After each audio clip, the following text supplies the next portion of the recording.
guys, welcome back to my channel. If you're new, my name is Courtney, and in these What's for Dinner videos, I just like to share the meals that I've cooked for my family throughout the week, just to share some recipes with you guys, maybe inspire you to try something new or motivate you to get in the kitchen and cook something for your family. We all have those days where we are totally lacking motivation or just not feeling the recipes that we cook all the time. We want something new, so hopefully if you're feeling that way, this video will help you.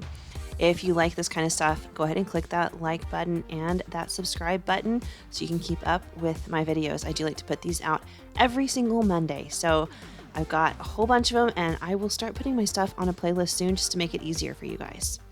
All right, so for this video, the very first thing I'm making is some burgers, and I'm actually not making them. My husband's gonna make them. I just threw this in here to show you guys. This is how simple it is at my house when we do burgers. I am using that Kinder's seasoning blend. It's salt, pepper, and garlic powder. You don't even have to have the blend. Just put some salt, pepper, and garlic powder on some beef patties. I got mine clearanced at Market Street. So 4 of them are a nice mix of like short ribs and some other stuff I can't remember, and then just 4 regular hamburger patties. I like to pick up the packages like that whenever I see them on sale when they're marked down and just toss them in my deep freeze, and then when we're ready for burgers, they are ready for us. So I just season them simply like that, and my husband cooks them on our charcoal grill, and they are fantastic. There is the finished product. I did not have any lettuce or tomato. I don't know what I was thinking. I was not prepared, but I did have cheese and I did have pickles, so it was okay. They were really good burgers. All right, so on to something different. On this particular night, I am going to make some salmon, and I needed a side dish, and I decided to go with risotto. So if you watched my video last week, I had made, it was kind of like a risotto, but I used orzo instead of rice. So this week I'm just taking the same technique, and I'm actually gonna make it with rice. But I decided I wanted a mushroom risotto, but I'm the only person in my house that really likes mushrooms. Well, I say that. So after I cooked all of this and I was getting ready to eat, my son tried one of the mushrooms and decided from here on out he's a mushroom fan. So now there'll be 2 of us, and that's awesome. But I'm gonna start off by just sauteing some mushrooms. I keep it pretty simple. I put a little mix of butter and olive oil in the pan. I toss in my mushrooms, and I throw in some seasoning, which is just garlic powder, salt, and pepper. And then I put a little dash of Worcestershire sauce in there and just let them cook for just a few minutes. I don't want them to get totally wilted down or anything, but reduce a little bit like that. They are beautiful and delicious and tasty, and that's about exactly where we want them. So I'm going to set those off to the side and get going on the risotto. So I have 1 cup of rice that I washed or rinsed, and I'm going to go ahead and heat up 3 cups of chicken bouillon, which for me is just hot water that I'm going to cook in the I'm going to heat up in the microwave, and I'm going to mix in some chicken base, and I'm going to use that to make my risotto. I put a little oil in the bottom of that pan, and I'm going to saute the rice for a few minutes, and then I'm just going to slowly start adding in that hot chicken broth, very, very slowly, a little bit at a time, and stirring really, really often. And that just brings the starch out really, really slowly, so it has this beautiful creamy texture at the end. So while that's working over there on the stove doing its thing, I'm quickly going to season up these 2 pieces of salmon. I was not in the mood for fish this night, but my husband and my oldest son really, really love fish. I went ahead and made it for them. My youngest 2 kids don't eat it, never have, probably will be many, many years before they decide they're okay with fish. They just don't like it, and that's okay. But I just put some salt, pepper, garlic powder, olive oil, lemon juice, and dill on there, and I'll pop that in the oven, 400 degrees for like 8 to 10 minutes because they were small pieces. So to this risotto, I am adding about a tablespoon of minced garlic. That'd probably be about 2 cloves of minced garlic if you're doing it fresh garlic. I just use the minced stuff because I don't like to have to chop garlic. It makes my hands smell, and I just don't like that. So anyway, I sauteed it for just a few minutes with the garlic, and then I'm adding in the chicken broth just a little bit at a time. It is a time-consuming process. I think it took me about 25 minutes, but it was really, really good. And the only other things I added to it were just like a tablespoon or so of Parmesan cheese and some pepper. I didn't put any salt in because I'm using that chicken base to make the broth, and that stuff is super, super salty. And I did mix the mushrooms in with mine. And on this particular night, to go with the fish and to go with the risotto, I just sliced up some squash and sauteed it in a skillet with a little bit of olive oil, salt, pepper, and garlic powder. And that was it. That was dinner. It was really, really good. And thankfully, I had leftovers, and they made a fantastic lunch the next day.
All right, on this particular night, I was trying something new. It was a recipe called Chicken Lazone. I will try to link it down below in the description box. And just so you guys know, I do try to, if I have a recipe, link it in the description box below. And if I don't, and there's a lot of ingredients, I'll go ahead and list those out in the description box in case you guys want to try making any of these recipes at home. If it's a really simple, short recipe, I'll probably just run through it on the video, if it only has 2 or 3 ingredients. Otherwise, look down below and you'll find a lot of my recipes. So for this recipe, I deviated a little bit from the recipe. It did say to dust the chicken in flour before you cook it, and I wasn't feeling that, so I didn't. I just took a chicken breast and sliced it in half so it was nice and thin. And then I seasoned it with salt, pepper, and garlic powder. And then I put it in a skillet with a little bit of butter and olive oil. And I'm just going to cook it until it is cooked all the way through and it gets that beautiful brown, tasty deliciousness on both sides. You don't have to have flour to make that happen. See, you can see it around the edges and stuff. My chicken is getting that beautiful brown effect. I think it's called the Maillard effect. Anyway, that's where all the flavor is. That's where all the deliciousness is. That's where all the magic is. And that is what we want. So I'm going to cook all of my chicken. I'm just going to show you guys these 2 pieces. I think I had like 6 pieces in total. But I'm going to let that do its thing. And while it's cooking, I do have another pot on the stove. And it is boiling some water so that we have some pasta to go with this. The recipe I don't think it said that you had to serve it with pasta. I think I was watching, I want to say Jessica O'Donoghue's channel. And she made this and served it with pasta. And I was like, oh, that looks amazing. So I found a recipe on Pinterest and I served mine with pasta because hers looks so good. And I mean, I think it was fantastic. Chicken Lazone, if you've never had it before, it comes with a cream sauce and it's a lot like an Alfredo, but different. It's kind of got, I don't know, a different flavor profile to it, but it's similar and it's really, really tasty. So it really went beautifully on top of some pasta. But once the chicken was done, I did go ahead and wipe out my pan. I know that a lot of times those brown bits are tasty when you mix them in a sauce, but my pan is losing its nonstick coating, and so some spots tend to burn a little bit more than others. I need to replace my pans. I've asked my husband for new pots and pans for Christmas, so fingers crossed. I really, really hope that I'm going to find some under my tree on Christmas morning. But anyway, I put a little bit of butter and a little bit of olive oil in the skillet, and then because I did not dust my chicken with flour, I did go ahead and add just a little bit in there, maybe a tablespoon, not too much at all, just so that I would have some, because obviously the original recipe, it would have been in there and it would have helped thicken the sauce as you made it. So I went ahead and just added some in on the side, and then I'm adding in some heavy cream, and I'm going to let that cook and simmer and do its thing for just a little while. But we're also going to season this up right there. I'm doing some pepper, and I go a little heavy on the pepper just because in my household we really like a lot of cracked black pepper. It tastes so delicious. But I'm also adding in some onion powder and some smoked paprika, and the recipe I believe did actually say smoked paprika. And then I'm adding in some chili powder. So I don't know what kind of different flavor profile this has. In my head, like for some reason I wanted to say almost like a Cajun flavor to it, and maybe that's what it is, but I don't know. Chili powder, I mean, that's usually more like New Mexico or a Southwest flavor or something. I don't know. Anyway, it was really good. We really, really enjoyed it, but I'm just going to let that cook and simmer and do its thing, and it'll thicken up because that's what heavy cream does on its own, and then that flour does help thicken it a little bit more, and it made this beautiful velvety sauce. I did add a little bit of Parmesan cheese in at the end, which is why you did not see me add any salt in here, because Parmesan cheese is so salty. But again, this was so delicious. And then I just served it with the pasta and a piece of that chicken, and then we had some of those garlic knots that we like so much. I served that too. This was so good, you guys. So delicious. You've got to try this one for sure. All right, so I had a lot of leftover chicken the next night, but I didn't have any leftover sauce. So I was like, well, I'm just going to throw together an Alfredo, because I had a little bit of this and a little bit of that, and everything could come together to make a nice, rich, and creamy Alfredo sauce. So if you guys buy jarred Alfredo sauce, I mean, that's fine. You do you. But let me show you how easy it is to make it homemade. I started off with a tablespoon of butter and about a tablespoon of olive oil and about 2 tablespoons of butter. And to that, I added about 2 cloves of minced garlic. I'm going to let that cook for no more than a minute because we don't want to burn the garlic, but we want it to really release that flavor profile and get nice and fragrant and delicious. And then we're going to pour in some heavy cream. I ended up doing about 2 cups of heavy cream, so I would have enough sauce for everyone. It's super rich, it's super delicious. A little bit goes a long way, and it will reduce down. So to that, I am also going to add a lot of cracked black pepper, and then about a teaspoon of this Italian seasoning. I didn't want to go too heavy with it because oregano especially is very strong, and I didn't want it taking over this dish, but I did want a little bit of that in there. And then we're just going to let this cook and reduce for a while. I think it was about 10 minutes that it simmered and did its thing. And now I'm going to add in a little bit of mozzarella cheese. I'd say it was no more than half a cup, probably not even that much. And then I'm going to add in some Parmesan cheese. And I'm out of the good stuff. I just have the shaky powder stuff, which worked out beautifully too. And I'm just going to add in some of that, probably about 4 tablespoons in total. We're going to stir this together, let everything melt and get delicious.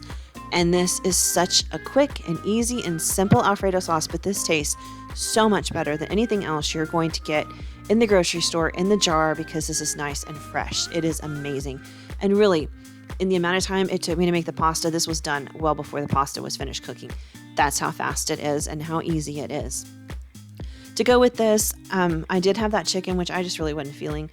A lot of times I like my pasta without any kind of meat in it. I'm just simple like that.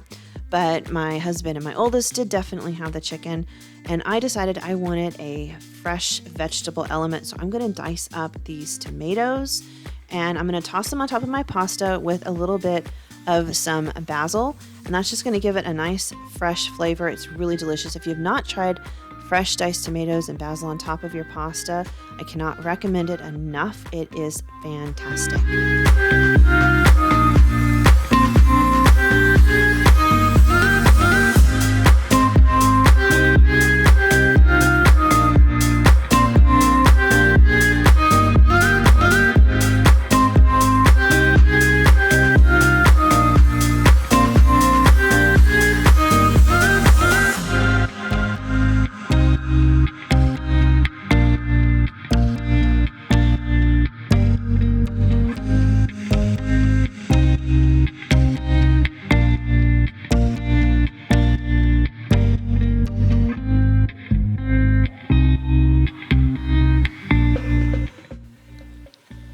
So this next one is not really a meal, but I wanted to include it just because it is so delicious.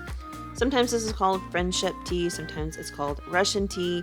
Either way, it's the same and it's amazing. If you have not had it, basically it's like Christmas in a cup. It is so, so good. I was making a batch because I wanted to give some out to different people as gifts or to go with their real present, but I just wanted to share it with a bunch of people, so I thought I would share it with you guys too.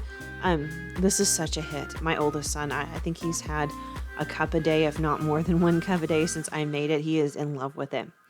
The original recipe is 4 cups of sugar, 2 cups of instant dry tea mix, 2 cups of orange tang, 1 cup of lemonade mix, 2 teaspoons of cinnamon, 1 teaspoon of ground cloves, and 1 cup of cinnamon candies, also known as Red Hots.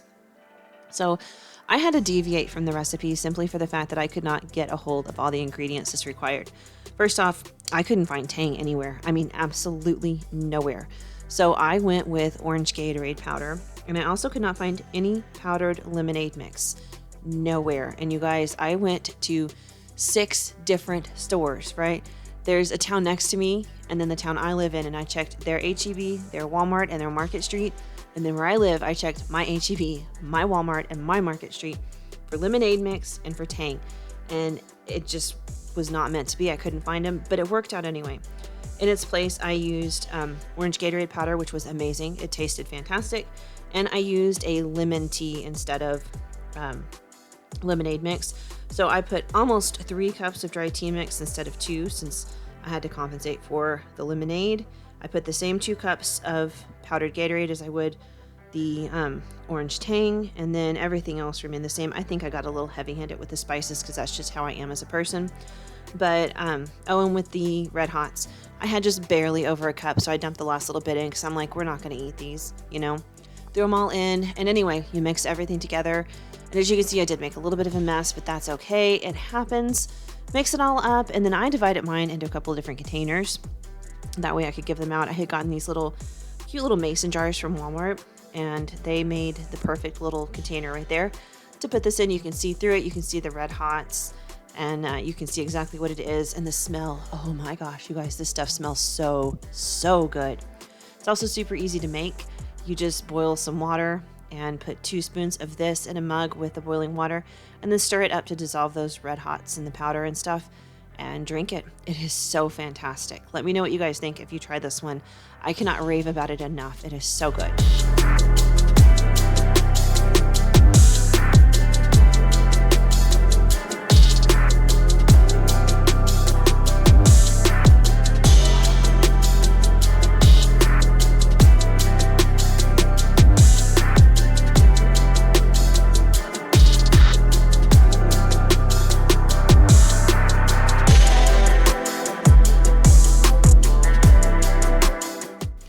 All right, next up we have something that was not on my meal plan, but sometimes that happens. I don't even remember what we were supposed to eat this night, but I wasn't feeling it, so we ate something else.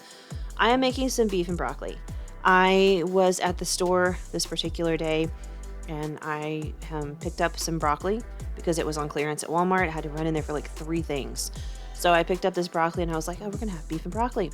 So I'm just going to go ahead and chop it up a little bit more. It was already chopped, but the pieces were huge. So I just broke it down just a little bit more, so it was, more bite-sized. Then in my skillet, I'm going to start off by adding a little bit of regular oil, and then to that I'll add a little bit of sesame oil. But sesame oil is strong.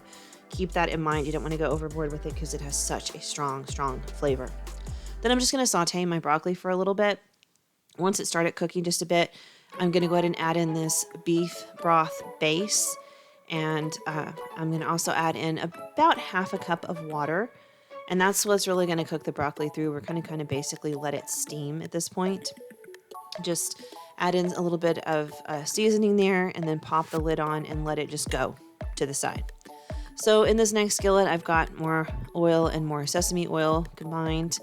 And we're going to go ahead and make some fried rice. I had cooked rice earlier in the day, so it was chilled and ready to go. I'm just using that. It's cold out of my refrigerator, and I'm tossing it in the skillet, and I'm just going to mix it around with the oil that's in the pan just to kind of get it warmed through and get it going. And my fried recipe is totally simple, totally easy. I don't do anything fantastic or special or anything like that.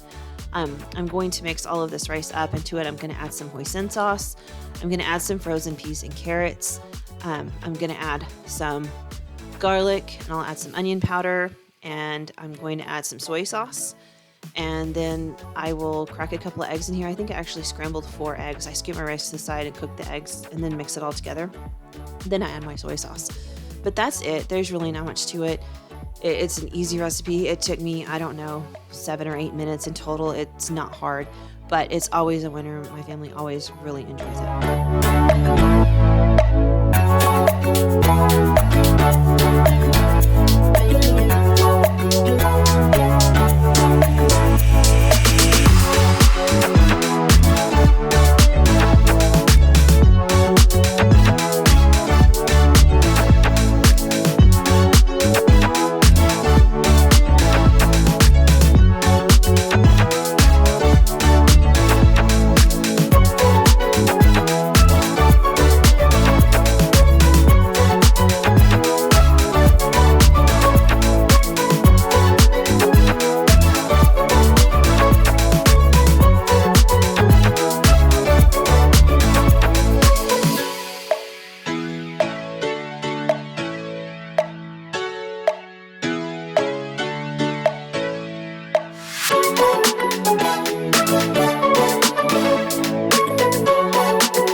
Now it's time to move on to the actual beef and broccoli portion.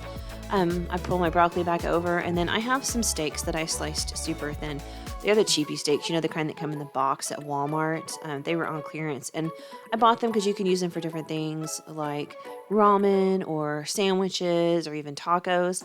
I had 2 left, and they were still slightly frozen, which made them easier to slice. So I just sliced them really, really thinly and tossed them with a little bit of flour and a little bit of pepper. And then I tossed them in here to let them cook with the broccoli. To that, once they're almost completely cooked, I'm going to add in some garlic because garlic makes everything better. We're going to cook that around, and then I'm going to add in a sauce that I made just for this. I didn't film it. I don't know why, but it was really simple. It's a 1/4 cup of water, 3 tablespoons of hoisin sauce. I put in 3 tablespoons of soy sauce, a little bit of powdered ginger, just about a teaspoon, 2 tablespoons of brown sugar, 1 tablespoon of gochujang, and 1 tablespoon of cornstarch. And I mixed everything together and let it cook. And then I served it over rice with some egg rolls on the side. This was so, so good. So delicious, so quick, so easy. All right, so here is the last recipe I'm going to share, which is actually a lunch that I was making for my husband. If you watch my grocery hauls, you've heard me talk about this probably 2 weeks in a row. I wasn't sure if I was making it last week, and I didn't, so I made it this week. This is going to be his broccoli, chicken, and rice casserole. So normally I would cook my chicken. I'd just pull out some chicken breasts, and I would cook them on the stovetop with like salt, pepper, garlic powder, onion powder, and a little bit of oil and butter mixed together. And then I'd just chop them up. But I picked this up a couple of days earlier when I had to run into Walmart again for something. And these were on clearance. So I just went ahead and picked this up and tossed it in my deep freeze, and I pulled it out for this. So I'm just going to take all the meat off this little rotisserie chicken and put it in that bowl. By the way, is anybody else having those moments where you feel like you're just going to Walmart every other day because it's the holidays and you need things and you keep forgetting things and you're always there? Because I feel like that's my life right now, and I feel like that has been my week, and I feel like it's going to be this next week as well. Every time I turn around, I'm like, oh man, I need this. Oh man, I need that. All those last minute Christmas things just really start to add up. It's a lot of trips to the store, but I am hitting some good clearance, so it's not all bad. Anyway, once I get all of this chicken off the bone, then we're going to go ahead and start making the real casserole. I do have some plain white rice cooking on the stove. It's just, I start off with 2 cups of dry rice, so it's just going to be 4 cups of cooked rice, but I won't use all of it. And then to this chicken, I am adding, not quite, but close to 1/2 cup of Cheese Whiz. You could dice up some Velveeta if you wanted to, or you could mix in regular shredded cheddar cheese. It's up to you. And I did add in a little bit of seasoning, and then I'm going to add in this whole can of cream of mushroom soup. It could be cream of celery or cream of chicken or cream of whatever you like. I buy cream of mushroom just because I feel like it's pretty universal. But I'm going to mix all of that together with a little bit of pepper. I don't put any salt in this because that Cheez Whiz is so super salty. But it does need a little bit of pepper. You can add in some garlic or some onion powder or whatever you really feel like you like. I'm going to toss in this chopped frozen broccoli. It was only half of that bag. So I'm going to mix all of this together and just keep stirring because it's hard to get that Cheez Whiz to incorporate. But once this is all mixed in, I'm going to add in some rice, and I'm just going to eyeball it and see how much rice looks like the right amount of rice. I know I don't need 4 cups of rice, but I knew I probably needed more than 3. And I'd say I did actually probably put in 3 cups of rice at the end, but just to your liking. I mean, if you like more rice in this casserole, that's totally up to you. This is just the basics of how to make a really super simple filling casserole that goes a super long way. You can do this with any meat of your choosing. I would recommend chicken. And you can do it with chicken thighs or chicken breast or rotisserie chicken or canned chicken, whatever works for you. But it's really filling and it's really cheap. That broccoli's frozen and it only takes half a bag. And you don't have to put the cheese in there if you don't want to, but I think it adds a little something extra. Now, if you're making this for your family for dinner, put all of this in a casserole dish and top it with some cheese and bake it. I am not. I'm making it for my husband's lunches. So as you can see, I will just put it in these cheapy little plastic containers that I buy for him to take his lunches in. I'll make sure it's all nice and even in there so it heats properly when he gets ready to eat it, and that's that. All right, guys, that's it for this week's What's for Dinner. I hope you liked this video. Thank you so much for watching, and I will see you guys soon with another video. Bye.